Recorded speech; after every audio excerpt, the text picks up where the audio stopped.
하나님께서 오늘 우리에게 주시는 하나님의 말씀은 마가복음 7장 24절에서 30절까지 말씀입니다. 제가 가진 성경은 신약 성경 65면입니다. 불편하신 분 제외하고 하나님 말씀 일어나서 받도록 하겠습니다. 다 찾으시면 제가 7장 24절, 여러분이 25절 교독하고 마지막 30절을 함께 읽겠습니다. 예수께서 일어나사 그 길을 떠나 두로 지방으로 가서 한 집에 들어가 아무도 모르게 하시려 하나 숨길 수 없더라. 이에 더러운 귀신 들린 어린 딸을 둔 한 여자가 예수의 소문을 듣고 곧 와서 그 발 아래에 엎드리니, 그 여자는 헬라인이요 수로보니게 족속이라 자기 딸에게서 귀신 쫓아내 주시기를 간구하거늘, 예수께서 이르시되 자녀로 먼저 배불리 먹게 할지니 자녀의 떡을 취하여 개들에게 던짐이 마땅치 아니하니라. 여자가 대답하여 이르되 주여 올소이다마는 상아래 개들도 아이들이 먹던 부스러기를 먹나이다. 예수께서 이르시되 이 말을 하였으니 돌아가라, 귀신이 내 딸에게서 나갔느니라 하시매. 함께 읽으시겠습니다. 여자가 집에 돌아가 본즉 아이가 침상에 누웠고 귀신이 나갔더라. 아멘. 자리에 앉겠습니다. 제가 금년 1월 첫 주일부터 4월 둘째 주일까지 데살로니가전서 시리즈로 설교를 했더라고요. 데살로니가전서 5장 12절 15절을 제가 순전한 기독교라는 제목으로 설교를 한 것을 이렇게 좀 이제 이번 주간에 설교를 준비하면서 확인했습니다. 여러분이 데살로니가전서 순전한 기독교 기억이 전혀 안 나는데 그게 정상입니다. 무엇이 순전한 기독교인지 그때 본문 제가 다시 한번 그 기억을 상기시켜드리는 의미로 쉬운 성경 버전으로 한번 읽어보겠습니다. 형제 여러분 가운데 수고하고 주님의 말씀을 가르치며 지도하는 분들을 존경하십시오. 여러분을 위해 일하는 그들을 각별한 사랑으로 대해 주십시오. 서로 화목하게 지내기 바랍니다. 게으른 자들을 훈계하고 마음이 약한 자들을 격려해 주십시오.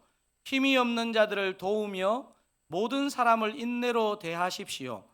악으로 악을 갚지 말고 서로 모든 사람에게 선을 베풀도록 힘 쓰십시오.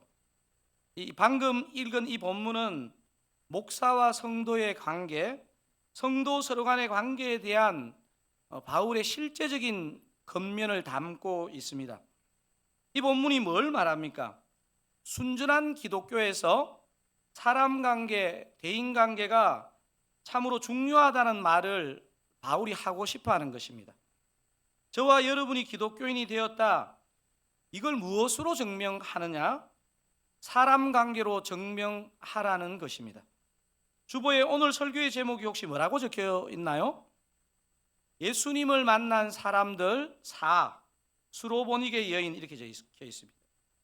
현재 저희들이 이제 예수님을 만난 사람들 시리즈로 소개하다 보니 어떤 인물인지를 제목으로 넣고 있는데, 사실은 제 마음 속에는 이런 제목을 넣고 싶었습니다. 순전한 기독교 2, 이렇게 제목을 붙이고 싶었습니다. 그러니까 우리가 그 4월에 다루었던 순전한 기독교 1이 사람 관계의 중요성을 말한다면, 순전한 기독교 2는 하나님과의 관계의 중요성을 말합니다. 만약에 우리에게 이 두 관계에서 조금씩이지만 변화를 경험하고 있다면 우리는 완전하지는 않아도 감히 순전한 기독교인이 되어가고 있다, 이렇게 말할 수 있을 것 같습니다. 오늘은 유대인이 아닌 한 헬라 여자를 통해 과연 순전한 기독교가 무엇인지를 한번 생각해 보는 시간을 갖기를 원합니다. 여러분, 성경 해석에서 문맥에 대한 이해, 강조는 아무리 강조해도 지나치지 않다는 것을 이제 여러분도 좀 아실 것 같아요. 오늘 본문도 마찬가지입니다. 본문만 들여다볼 수 있는 보면 볼 수 있는 시야가 좁아질 수밖에 없습니다. 어떤 사람의 말의 문맥을 놓치고 그 말만 보면요, 오해들이 생깁니다. 오늘 본문이 어떤 문맥에서 나왔는지를 살펴볼 필요가 있습니다. 오늘 본문의 앞문맥을 보면, 여러분 성경책을 보시면 23절이 하나로 통으로 된 문단이거든요. 예수님이 종교 지도자들과 정결 논쟁을 하는 내용이 나옵니다. 이 전체 내용을 제가 두 부분만 잠깐 읽어드리겠습니다. 이 마가복음 7장 2절 3절입니다. 그의 제자 중 몇 사람이 부정한 손, 씻지 아니한 손으로 떡 먹는 것을 보았더라. 바리새인들과 모든 유대인들은 장로들의 전통을 지키어 손을 잘 씻지 않고서는 음식을 먹지 아니하며 무엇이 정결을 깨는지 예수님이 이렇게 15절 16절에 가면 이렇게 정리해 줍니다. 이건 같이 한번 읽어볼까요? 무엇이든지 밖에서 사람에게로 들어가는 것은 능히 사람을 더럽게 하지 못하되 사람 안에서 나오는 것이 사람을 더럽게 하는 것이니라 하시고, 지금 이게 오늘 본문에도 영향을 미치는 굉장히 중요한 화두입니다. 어떤 일이 벌어졌고 예수님이 무슨 말씀을 하고 계신지 좀 이해가 되시죠? 외적인 정결, 또 그런 전통을 목숨 걸고 따지는 종교 지도자들에게 다른 게 부정한 게 아니고 사람의 내면이 부정하다는 말씀을 하십니다. 그리고 사람의 내면의 그 부정함이 어떻게 차 있는지를 주님은 아주 자세하게 열거하면서 21절에서 23절을 기록하고 있는데요, 제가 그 부정함에 대해서 한번 읽어보겠습니다. 속에서 곧 사람의 마음에서 나오는 것은 악한 생각, 곧 음란과 도둑질과 살인과 간음과 탐욕과 악독과 속임과 음탕과 질투와 비방과 교만과 우매함이니. 23절 같이 읽어볼까요? 이 모든 악한 것이 다 속에서 나와서 사람을 더럽게 하느니라. 바로 요 본문 다음에 오늘 우리가 읽었던 본문이 나오고 우리가 다루게 됩니다. 그래서 오늘 본문은 부정함을 인간 밖에서 찾으려고 하는 유대인들에게 부정함은 인간 밖에 있는 게 아니고 인간의 마음 속에 있다는 걸 발견한 한 비유대인 여인을 이 삶을 보여줌으로써 정결함이 무엇인지, 순전한 기독교가 무엇인지를 우리 주님이 말씀하시고 싶어 하십니다. 그러니까 본문을 제대로 이해하는데 문맥도 중요하지만 장소도 중요합니다. 조금 전 전문맥과 오늘 본문이 일어나는 사건의 장소는요, 같은 동네거나 바로 근처가 아닙니다. 제법 거리가 떨어져 있는 곳입니다. 예수님이 어떤 곳에서 어떤 곳으로 이동했는지를 잠깐 확인해 보면 좋겠는데요, 예수님이 이 여인에게 오시기 전에 있었던 곳에 대한 설명이 마가복음 6장 마지막 문단에 소개되고 있습니다. 마가복음 6장 53절에 이렇게 기록되어 있습니다. 건너가 어느 땅에 이르러대고 게네사렛 땅에 이르러대고. 여러분, 게네사렛이 뭡니까? 갈릴리의 다른 이름이 게네사렛이거든요. 그 갈릴리 호수 서북쪽에 있던 해안 도시입니다. 자, 그러면 그 도시에서 어디로 이동하는지 오늘 본문 첫 절을 제가 다시 읽겠습니다. 예수께서 일어나사 그 길을 떠나 두로 지방으로 가서 한 집에 들어가 아무도 모르게 하시리 하나 숨길 수 없더라. 여기서 그 길을 떠나 거기가 어디겠습니까? 게네사렛입니다. 게네사렛부터 지중해 연안 두로까지는 그냥 직선으로 가도 50km 이상이 되는, 도보로 10시간 이상 걸어가야 되는 꽤 먼 거리입니다. 오늘 본문 첫 절 마가복음 7장 24절을 보면 많은 유대인들을 피해 제자들과 좀 쉬는 시간을 보내기 위해 유대인들이 없어야 좀 쉴 거 아닙니까? 그래서 예수님이 이곳으로 왔습니다. 그래서 24절에 그렇게 기록되어 있는 거죠. 예수께서 일어나사 그 길을 떠나 두로 지방으로 가서 한 집에 들어가 아무도 모르게 하시려 하나 숨길 수 없더라. 예수님도 육신을 입고 있었기 때문에 쉼이 필요했습니다. 그런 목적으로 갔습니다. 살인적인 사역 스케줄 때문에 어떻게 보면 좀 잠깐이라도 쉬시기 위해서 가신 이방 땅에서 예수님은 대부분을 유대 땅에서 사역했잖아요. 그때 찾아보기 힘들었던 믿음의 한 여인을 여기서 만나게 됩니다. 저는 남은 이 시간 이 두 가지를 가지고 좀 중점적으로 생각해 보려고 하는데요, 하나는 인간적으로 보면 너무 비참하고 힘든 문제를 가진 이 여인이 도대체 어떻게 이 문제를 극복할 수 있었는지를 한번 살펴보기를 원하고요. 다른 하나는 이 여인을 칭찬하시는 예수님을 보면서 예수님은 오늘 예배하는 저와 여러분에게 무엇을 원하시는지를 좀 생각해 보려고 합니다.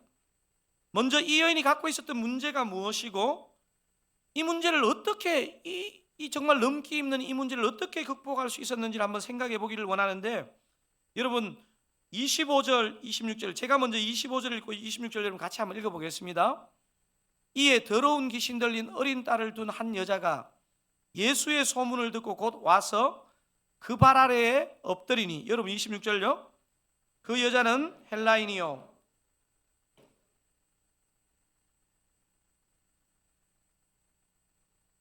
지금 마가가 그 여자가 헬라인이요 어떤 사람이라고 하고 있습니까?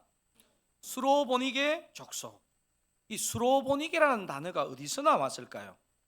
이 수로라는 단어는요, 수리아, 시리아라는 단어에서 나왔고요, 보니게는 페니키아라는 단어에서 나오는 합성어입니다. 현대에도 이스라엘 북쪽에 시리아가 있잖아요. 그러니까 이 여자는 지금 시리아와 페니키아의 피가 섞인 사람이라는 말입니다. 여러분, 알파벳이 어디에서 나왔죠? 페로 시작하는데요, 페니키아에서 나왔습니다. 페니키아는요, 알파벳의 기원이 되는 나라, 해상무역으로 잘 사는 나라였습니다. 도시국가였지만 부유한 도시였습니다. 그러니까 여기 지금 수로보니게 족속이라는 것은요, 다른 말로 하면 잘 살고 잘 나가는 사람, 나라의 사람이라는 것을 말하고 있습니다. 부강한 나라 페니키아 사람이었지만 그녀에게는 다른 것으로 대체할 수 없는 고통이 하나 있었습니다. 뭡니까? 25절 같이 한번 다시 읽어보겠습니다. 이에 더러운 귀신 들린 어린 딸을 둔 한 여자가 예수의 소문을 듣고 곧 와서 그 발 아래에 엎드리니, 지금 어떤 어린 딸을 두었다고 했습니까? 그렇습니다. 그냥 귀신 들린 정도가 아니고요, 마가복음의 기자는 더러운 귀신 들린이라고 표현하고 있습니다. 마태복음을 읽어보면 그 여인이 내 딸이 흉악하게 귀신 들렸나이다 이렇게 표현하고 있습니다. 여러분, 모든 걸 다 가졌다고 해도 사랑하는 딸이 이런데 사는 게 사는 것이겠습니까? 오늘 본문한 문맥에서 종교 지도자들과 예수님이 무슨 논쟁을 하셨다고 우리가 봤습니까? 정결법 논쟁, 부정함이 무엇인지를 논쟁하셨습니다. 자신들은 모든 게 깨끗한 척하고 손 씻지 않고 무엇을 하는 사람들을 정죄하는 유대인 종교 지도자들에게 우리 주님은 밖에서 들어가는 게 사람을 더럽게 하는 게 아니고 사람 안에 있는 게 사람을 더럽게 한다는 말씀을 하셨습니다. 이전 문맥과 오늘 본문을 통해 주님이 하시고 싶은 말씀은요, 거룩한 척하는 유대인들도 부정하고 모든 걸 다 가지고 있는 이 더러운 귀신 들린 어린 딸을 둔 이 페니키아의 부인도 부정함에서 자유로울 수 없다는 것을 주님은 말씀하시는 겁니다. 여러분, 로마서 진행에 있어서 굉장히 중요한 지점 중에 하나가 로마서 3장 23절인데요, 그 구절에 이렇게 적혀 있습니다. 모든 사람이 죄를 범하였음에 하나님의 영광에 이르지 못하더니. 여러분, 현대는 심리학을 너무 중요시 여겼어요. 이 인본주의적인 심리학에서 가장 거부하는 것 중에 하나가 이 죄에 대한 부분입니다. 사람감의 자존감을 떨어뜨린다는 것입니다. 하지만 성경은 복 중의 복이 뭐냐? 먼저 자신이 부정하고 죄인인 것을 아는 것, 믿는 것이 복이라는 것입니다. 오늘 본문에 나온 이 수로보니게 여인의 딸만 더러운 귀신에 들린 게 아니고요, 사실 우리가 사는 이 시대 자체가 귀신 들린 세상입니다. 사실 저와 여러분도, 우리 아들, 딸들도요, 우는 사자처럼 돌아다니는 귀신들의 강한 영향에서 자유로울 수 없습니다. 여러분, 2025년을 사는 이 교회도요, 우리 드사랑교회도 이 귀신의 영향에서 자유로울 수 없습니다. 단지 차이가 있다면 오늘 본문에 나오는 수로보니게 여인의 어린 딸은 눈에 보이는 귀신 들린 증상이 있었다는 것이고요, 우리는 그런 증상이 별로 없어 보인다는 차이점일 뿐입니다. 지난달에 전상출 목사님이 그 미국과 한국 그 청년 크리스찬 통계 수치를 언급하신 적이 있잖아요. 뉴욕 맨하탄에 거주하는 청년들 1.7%가 예수님을 믿고, 서울에 거주하는 청년들 1.4%가 예수님을 믿는다는 통계 말입니다. 여러분, 더러운 귀신이 자신을 미혹하고 우리 자녀들을 주님께 못 가게 하려고 사력을 다하는 귀신 들린 시대가 바로 저와 여러분이 사는 이 시대라는 자각이 필요합니다. 여러분, 제가 보면요, 안타깝기는 하지만 자녀들이 막 방황을 하고 때로는 사고를 치는 이 자녀들을 볼 때요, 이들을 붙잡고 있는 귀신은 제가 볼 때 등급이 좀 떨어지는 것 같아요. 조금 덜 더러운 귀신인 것 같아요. 왜냐하면 부모님이 긴장을 하고 기도하고 돌보게 되거든요. 여러분, 진짜 더러운 귀신이 누군지 압니까? 예수님을 예배하지 않는데도 너무나 그냥 착실하게 살아가는 자녀들, 예수 믿지 않는데 열심히 해서 명문대 가고 좋은 직장 순적하게 취직하고 결혼해서 사는데 아무런 문제가 없는 자녀들, 이 자녀들을 붙잡고 있는 귀신이요, 저는 등급이 제일 높다고 생각해요. 이게 정말 더러운 귀신 아닐까요? 오늘 본문에 나오는 더러운 귀신 들린 어린 딸을 둔 이 수로보니게 여인의 마음이 어떻겠습니까? 딸을 보면서 절망하고 도와줄 수 없는 무기력한 자신을 보고 절망했을 것입니다. 여러분, 하지만요, 목회자의 눈에는요, 너무나 안타까운 절망이지만요, 이 여인은 이 절망을 통해서 예수님을 정말 만난 것입니다. 여러분, 오늘 본문과 같은 그 사건이 마태복음 15장에 다루어지고 있고요, 누가복음과 요한복음에는 없습니다. 여러분, 성경을 읽다가 이 복음서가 2번이나 3번을 적혔는 것은 이유가 있습니다. 오늘 마태복음 15장을 읽어보면요, 첫 복음인 마가복음에서 기록하지 않는 부분을 기록하고 있는데요, 마치 제가 오늘 설교하는 부분을 강조하고 싶은 마음으로 기록한 것 같아요. 여러분, 비교하는 마음으로 마태복음 15장 21절 제가 읽고 여러분 22절 한번 읽어보겠습니다. 예수께서 거기서 나가사 두로와 시돈 지방으로 들어가시니, 여러분 22절요, 가나안 여자 하나가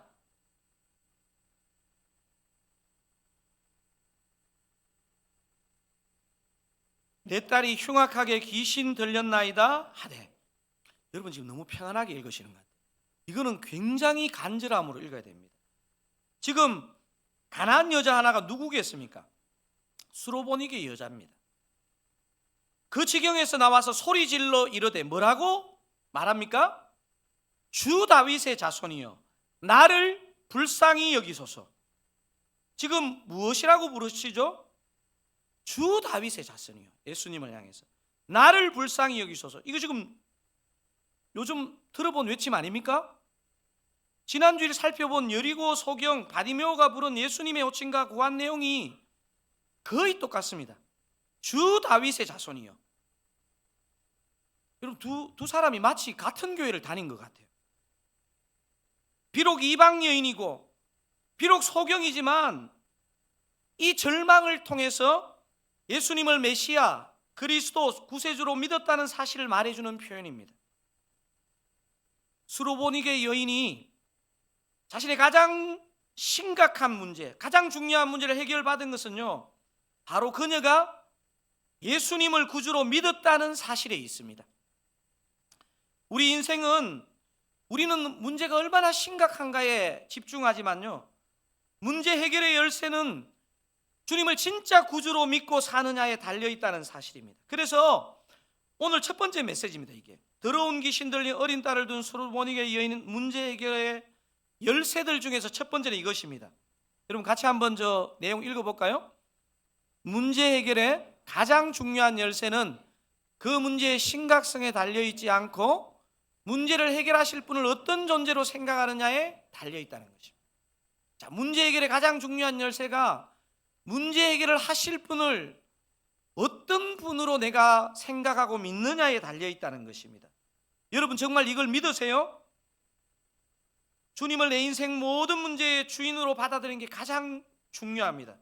우리 지난 주일 예배 끝에 CCC 김중건 목사님의 백문일답 중에 몇 가지를 우리가 같이 외쳐보았는데요.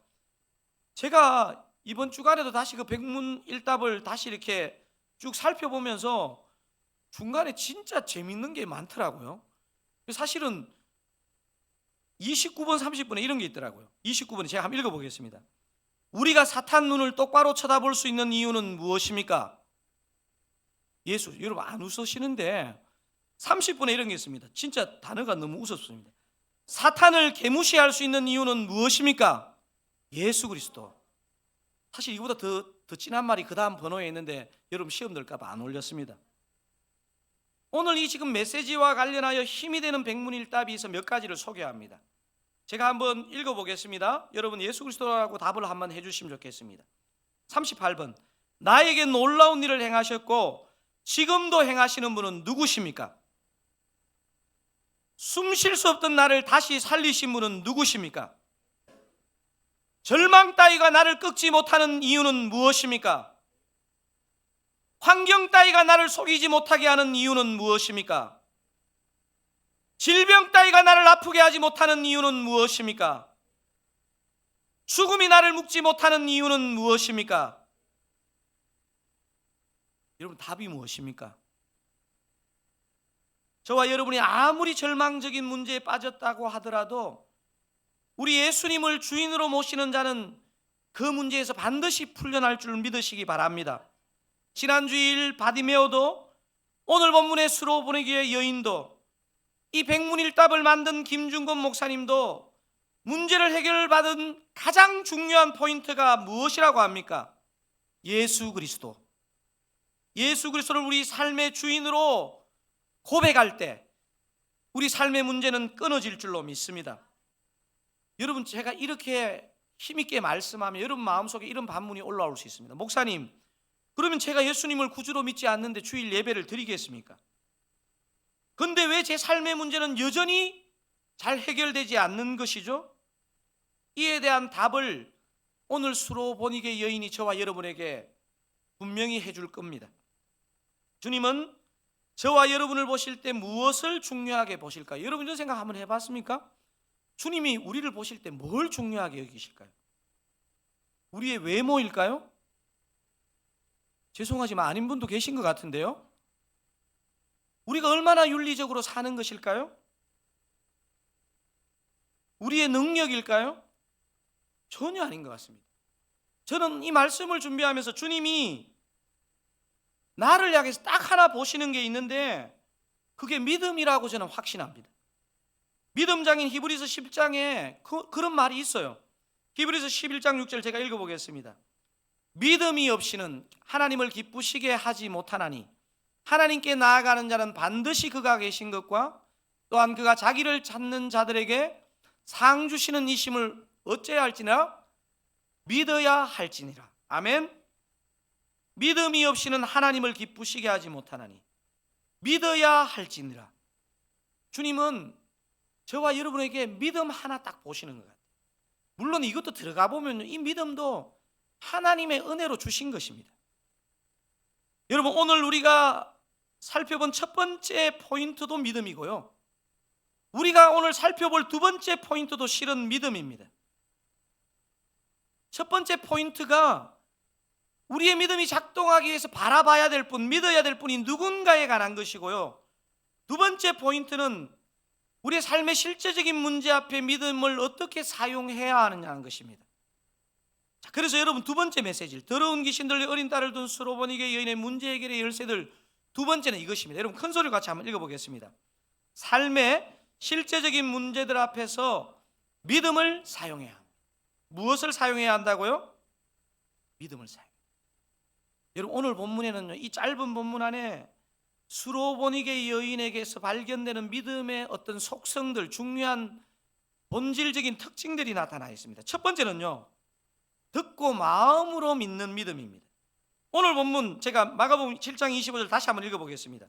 이에 더러운 귀신 들린 어린 딸을 둔 한 여자가, 그 다음 읽어볼까요? 예수의 소문을 듣고, 거기까지 읽겠습니다. 예수의 소문을 듣고. 여러분, 아마 이 여인은 유대인처럼 율법을 배운 게 아니겠죠? 살아가면서 어느 날 딸 때문에 고통하면서 예수의 소문을 들었고, 진짜 오늘 그 소문의 주인공이 온 것입니다. 마음으로 예수를 믿었습니다. 여러분, 믿음의 시작은요, 말씀을 듣고 마음으로 믿는 데서 시작됩니다.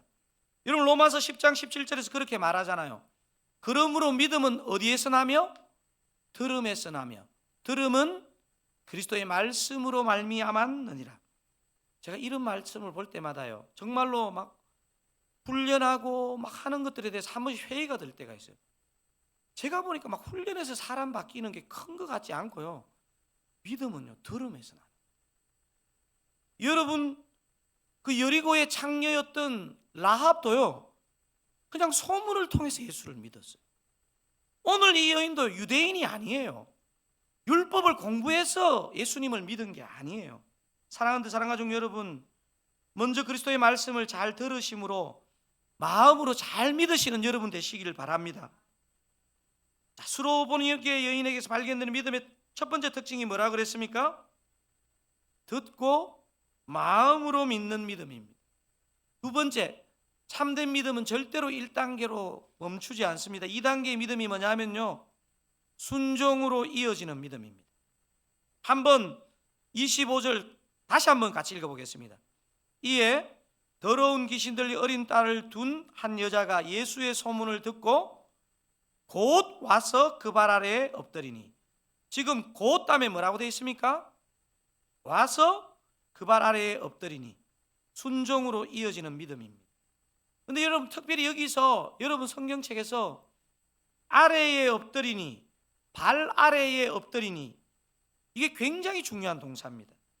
여러분 기억나시는지 모르겠는데, 제가 예배에 대해서 설교할 때요, 예배에서 가장 중요한 동사가 이 동사입니다. 엎드린다는 동사입니다. 여러분, 참 희한한 게 마가복음에서는 이것을 아래에 엎드리라는 단어로 표현했고요, 마태복음에서는 나를 불쌍히 여기소라는 단어로 표현했습니다. 이게 뭘 말하겠습니까? 한마디로 가장 좋은 예배의 자세는 엎드림이고요, 그걸 기도체로 표현하면 나를 불쌍히 여기소서라는 사실입니다. 여러분, 오늘 예배 드리시는데요, 제가 여러분에게 은혜로운 설교를 하는 것도 중요하지만요, 여러분이 은혜를 받느냐 안 받느냐는 뭐로 결정되느냐 하면요, 여러분의 영혼이 진짜 하나님의 발 앞에 엎드리느냐 그렇지 않느냐로 결정됩니다. 여러분이 예배에 일찍 오셔서, 혹은 예배 중에 여러분이 기도하셔야 되는 건 뭐냐면요, 교만한 나를 불쌍히 여겨 주옵소서, 이렇게 기도해야 되는 것입니다. 여러분, 그래서 예배를 드릴 때 몸은 앉아 계시지만 영은 주님 앞에 납작 엎드리시는 여러분 되시기 바랍니다. 여러분은 지금 침묵하고 있지만 마음속으로는 주님, 저를 정말 불쌍히 여겨 주옵소서 기도하는 마음으로 예배하시기를 바랍니다. 여러분, 이 정도 되면 예수님이요, 이 여인을 너무 고생했다, 너의 믿음이 너무 크다, 이렇게 위로해 주셔야 되는데, 이 여인에게 너무 큰 위기가 찾아옵니다. 어떤 사람이 위기를 줘도 그게 위기일 건데요, 이 문제를 해결해 주실 예수님이 이 여인의 두기를 의심하는 말씀을 하고 있습니다. 여러분, 오늘 같은 본문을 읽으면서 시험이 안 되시는 분은 여러분 좀 이상한 겁니다. 예수님이 과연 이런 분이신가? 이 수로보니게 여인은 뭐 고침도 중요하지만 속도 없나? 여러분, 그래서 수로보니게 여인에서 발견되는 믿음의 세 번째 특징은 이것입니다. 뭡니까? 뭐죠? 포기하지 않는 믿음입니다. 예수님이 가련한 여인에게 과연 이러시면 되나 하는 묵상이 여러분 틀린 묵상이 아닙니다. 비유법이긴 하지만 이방 여인을 개 취급하고 자녀의 떡을 취해 개들에게 던짐이 마땅치 않다는 말씀이 마음이 석연치 않습니다. 마가복음 7장 27절 같이 한번 읽어볼까요? 예수께서 이르시되 자녀로 먼저 배불리 먹게 할지니 자녀의 떡을 취하여 개들에게 던짐이 마땅치 아니하니라. 저는 이 말씀이 예수님의 말씀이라는 게 너무 처음에는 마음에 안 다가왔어요. 먼저 오해를 하나 풀 것은요, 예수님이 여기서 말씀하시는 개는요, 보통 성경에서 나오는 유대인들이 보통 이방인을 가리키는 그 개라는 단어하고는 다릅니다. 유대인들이 이방인을 그 경멸하는 개라는 단어는요, 실제로 썩은 고기를 먹는 야생 들개를 말합니다. 보통의 다른 본문에서 나오는 게. 여러분, 그런데 여기에 해당되는 개는 헬라어 성경을 찾아보면 퀴나리온, 집에서 키우는 애완견입니다. 아니 목사님, 애완견이라도 기분 나쁜 건 같이 나쁜 거죠. 개인데 왜 주님이 이런 표현을 하셨을까요? 여러분, 성경을 읽으시다가요, 예수님이 화를 내시면 화를 내시는 분이 아닌데 왜 내실까? 예수님이 이렇게 비인격적인 분이 아니신데 비인격처럼 비치는 이런 매몰찬 표현을 사용하실까? 여러분, 이것은요, 가만히 묵상해 보시면요, 거절의 모양을 가진 진정성에 대한 테스트입니다. 뭐라고요? 진정성의 테스트입니다. 주님은 여인의 믿음의 진정성을 테스트하고 있습니다. 참 이게 어려운 게요, 우리는 이 지점에서 많이 넘어집니다. 마음속에 그런 마음이 들죠. 예수님이면 다냐? 안 들어주실 거면 말이나 곱게 하시지. 제가 왜 이렇게 막 언성이 올라가죠? 우리가 믿음을 사용할 때 정말 넘어지기 쉬운 지점이 바로 이 지점입니다. 저와 여러분요, 감정이 탁 건드려지면 믿음의 작동이 스위치가 확 내려옵니다. 자존심이 상하면 믿음의 작동이 멈춥니다. 제가 목회를 해보니까요, 제가 더 죽어야 돼요. 왜냐하면 자존심이 건드려지면 목사도 이게 스위치가 탁 내려오더라고요. 사랑하는 사랑가족 여러분, 여러분의 감정에 걸려 넘어지지 마시기 바랍니다. 여러분의 자존심에 걸려 믿음에서 실족하지 마시기 바랍니다. 특별히 상처가 많으신 분들, 여러분의 상처에 걸려 넘어지지 마시기 바랍니다. 감정이 상하고 자존심이 상할 때 누굴 바라보셔야 하느냐 하면 다윗의 자손 예수, 나의 구주 예수를 바라보시기를 우리 주님의 이름으로 축원드립니다. 여러분, 오늘 본문에서 제일 중요한 절이 28절입니다. 대부분의 사람은 아마 마음 상해서 돌아갔을 것입니다. 예수님의 자존심 상하게 하는 말씀에 스로보니게 여인이 뭐라고 하는지를 한번 들어보십시오. 제가 28절을 한번 읽어보겠습니다. 여자가 대답하여 이르되 주여 올소이다마는 상아래 개들도 아이들이 먹던 부스러기를 먹나이다. 여러분, 이 여인의 심정이 좀 이해되십니까? 다시 한번 여러분 같이 한번 읽어보실까요? 시작. 여자가 대답하여 이르되,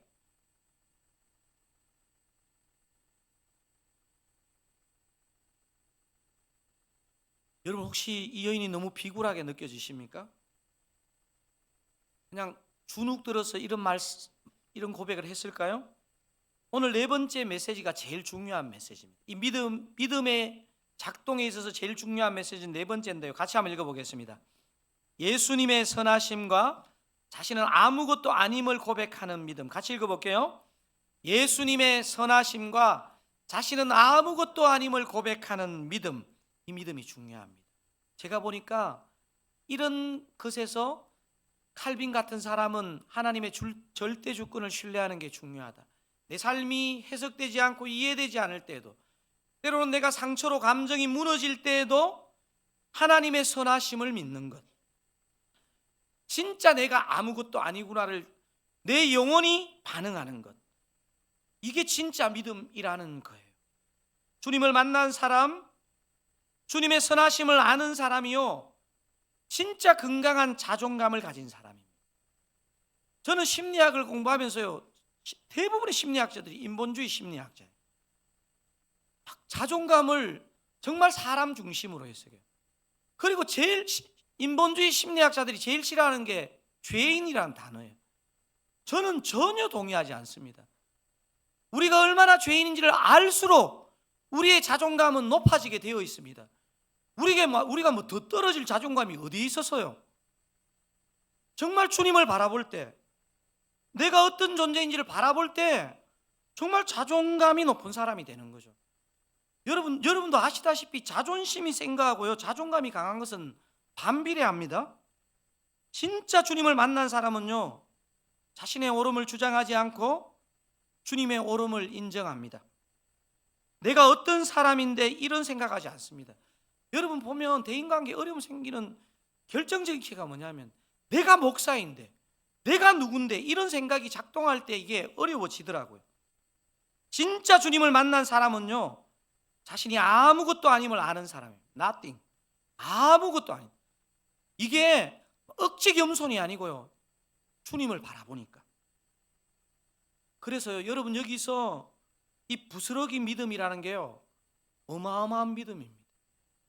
주님이 주시는 것이라면요, 이 부스러기라도 너무 귀하다는 겸손한 믿음이 이 믿음입니다. 이 여인이 진짜 자존감이 높은 사람이죠. 여러분 혹시 이 여인을 보면서 딸 고치려고 비굴해졌네 이렇게 보시면요, 성경을 잘못 보고 있는 것입니다. 진짜 이 여인은 자신이 아무것도 아님을 보았고요, 주님만이 이 문제를 해결하는 것을 본 자존감이 가장 높은 사람입니다. 자, 분명히 예수님이 놀라며 29절을 말씀하셨을 거예요. 성경에는 간혹 보면 있잖아요, 감정의 부사를 안 적어놓기 때문인데요, 오늘 본문 29절을 정상적으로 묵상하신 분은요, 예수님이 놀랍니다. 여러분 놀란 마음으로 한번 읽어보셔야 됩니다. 자, 마가복음 7장 29절입니다. 자, 약간 놀라세요. 자, 시작. 예수께서 이르시되 이 말을 하였으니 돌아가라, 귀신이 내 딸에게서 나갔느니라 하시매. 여러분 참 희한합니다. 귀신이 내 딸에게서 나갔느니라 하는데 이유를 뭐라고 얘기하고 있습니까? 이 말을 하였으니. 수로보니게 여인아, 네가 이 말을 하였기 때문에 네 딸에게서 귀신이 나갔다. 아멘이십니까? 믿음의 말을 하시는 저와 여러분 되시기를 바랍니다. 제가 이번 주 초부터 한 주간 이 수로보니게 여인의 본문을 묵상하는데요, 제가 하여튼 문득 너무너무 오래전에 일이 생각났습니다. 제 기억으로 92년 1월인가 2월 제 내수동교회 대학부 겨울 수련회였던 것 같아요. 그 한 친구와 나눈 대화가 문득 한 주 동안 계속 이 본문을 묵상하는데 생각이 났고요, 제가 다니던 그 대학부에는 참 감사하게도 너무너무 좋은 목사님들이, 강사님들이 많이 오셨습니다. 제가 군대 제대하고 91년 가을 학기에 복학했는데, 여러분 남자들은 아시지만 남자가 군대를 갔다 와가 복학할 때 친구들이 생각보다 평생 갑니다. 교회 대학부도 비슷하게 같은 시기에 복학한 친구가 제 공동체에 있었습니다. 그 겨울 수련회 때 특별히 정말 말씀이 너무 좋은 목사님이 오셔서 막 공동체 전체가 은혜를 받았습니다. 그 친구와 수련회 중에 하여튼 둘이 얘기를 나눌 시간이 있었는데, 그 친구가 이런 말을 한 것으로 저는 기억합니다. 얼마나 많은 선배들과 지체들이 수련회 와서 많은 은혜를 받았겠니? 하지만 과연 그 은혜를 받고 시간이 지나 여전히 신앙생활을 잘하는 분들은 또 얼마나 될까? 선웅아, 접니다. 우리도 오늘 은혜를 받고 오랜 시간이 지나도 하나님 떠나지 않는 게 중요하다는 생각이 드는구나.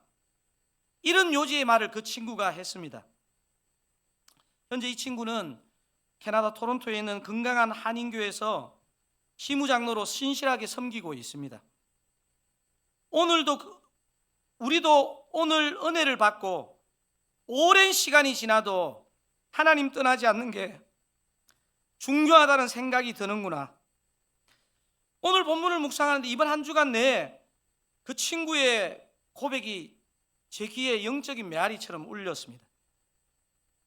그래도 참 감사했던 것은요, 그 고백을 했던 그 친구도 33년이 지난 지금도 그래도 신실한 장로로 하나님의 교회를 잘 섬기고 있고, 저도 부족하지만 목사로 그 사랑교회를 섬기고 있다는 생각에 감사한 생각이 들었습니다. 저는 이런 소망을 하나 더 가져봤습니다.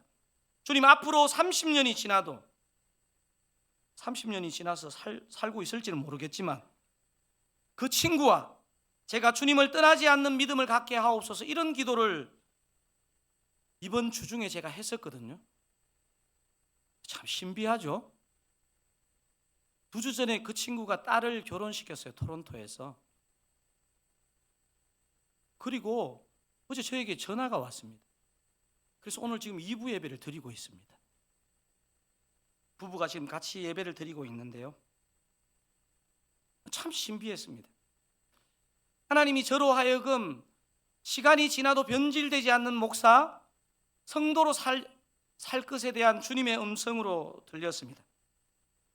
사랑하는 사랑가족 여러분, 여러분이 요즘 어떤 문제로 힘들어 하십니까? 이런저런 삶의 문제들로 혹시 여러분의 마음과 감정이 다 무너져 계십니까? 오늘 본문에 소개된 수로보니게 여인의 믿음이 여러분에게 도전이 되기를 바랍니다. 예수님을 우리의 주님으로 마음으로 믿고 순종으로 믿고 포기하지 않고 믿으시는 여러분 되시기 바랍니다. 하나 더, 여전히 예수님의 선하신가 나는 아무것도 아님을 입으로 고백하시는 믿음의 사람 다 되기를 우리 주님의 이름으로 축원드립니다. 여러분, 이런 말씀 들어보셨죠? 죽겠다는 말이 나오려고 할 때 죽게 있다 이렇게 바꾸라는 말씀. 사랑하는 사랑가족 여러분, 우리는 아무것도 아니지만 모든 것의 답이 주께 있음을 믿으시고 그 믿음을 입으로 선포하심으로 이번 한 주도 우리의 남은 삶도 승리하시기를 우리 주님의 이름으로 축원드립니다.